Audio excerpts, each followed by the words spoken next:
Once upon a midnight dreary, while I pondered, weak and weary, over many a quaint and curious volume of forgotten lore, while I nodded, nearly napping, suddenly there came a tapping, as of someone gently rapping at my chamber door.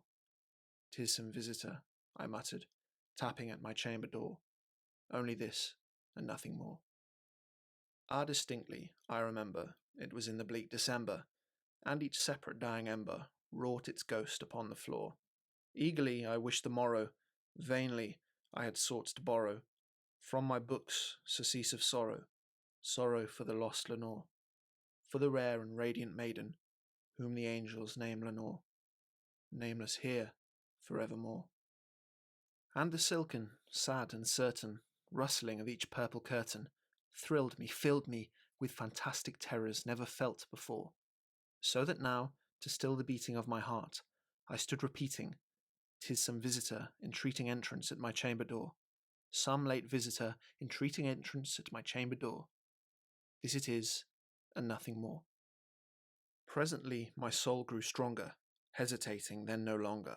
"Sir," said I, "or madam, truly your forgiveness I implore, but the fact is I was napping, and so gently you came rapping, and so faintly you came tapping at my chamber door, that I scarce was sure I heard you. Here I opened wide the door. Darkness there, and nothing more." Deep into that darkness peering, long I stood there wondering, fearing, doubting, dreaming dreams no mortal ever dared to dream before. But the silence was unbroken, and the stillness gave no token, and the only word there spoken was the whispered word, "Lenore?" This I whispered, and an echo murmured back the word, "Lenore." Merely this, and nothing more.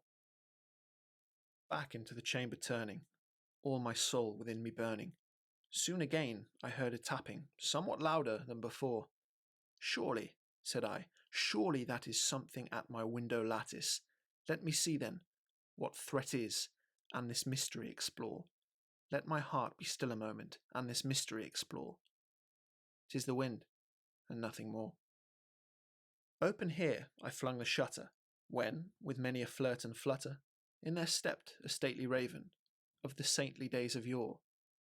Not the least obeisance made he, not a minute stopped or stayed he, but with mien of lord or lady, perched above my chamber door, perched upon a bust of Pallas, just above my chamber door, perched and sat, and nothing more. Then this ebony bird beguiling my sad fancy into smiling, by the grave and stern decorum of the countenance it wore. "Though thy crest be shorn and shaven, thou," I said, "art sure no craven, ghastly grim and ancient raven, wandering from the nightly shore. Tell me what thy lordly name is, on the night's Plutonian shore." Quoth the raven, "Nevermore." Much I marvelled this ungainly fowl to hear discourse so plainly, though its answer little meaning, little relevancy bore. For we cannot help agreeing that no living human being ever yet was blessed with seeing bird above his chamber door, bird or beast upon the sculptured bust above his chamber door, with such name as Nevermore. But the raven, sitting lonely on the placid bust, spoke only that one word, as if his soul in that one word he did outpour. Nothing farther than he uttered, not a feather then he fluttered, till I scarcely more than muttered, "Other friends have flown before. On the morrow he will leave me, as my hopes have flown before." Then the bird said, "Nevermore." Startled at the stillness broken by reply so aptly spoken, "Doubtless," said I, "what it utters is its only stock and store, caught from some unhappy master, whom unmerciful disaster followed fast and followed faster, till his songs one burden bore, till the dirges of his hope that melancholy burden bore, of never, nevermore." But the raven, still beguiling all my fancy into smiling, straight I wheeled a cushioned seat in front of bird and bust and door.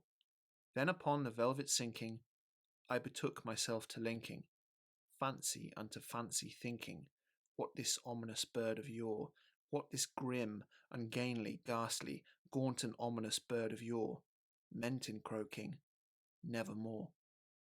This I sat engaged in guessing, but no syllable expressing, to the fowl whose fiery eyes now burned into my bosom's core. This and more I sat divining, with my head at ease reclining, on the cushion's velvet lining, that the lamplight gloated o'er, but whose velvet violet lining, with the lamplight gloating o'er, she shall press, ah, nevermore. Then methought the air grew denser, perfumed from an unseen censer, swung by seraphim, whose footfalls tinkled on the tufted floor.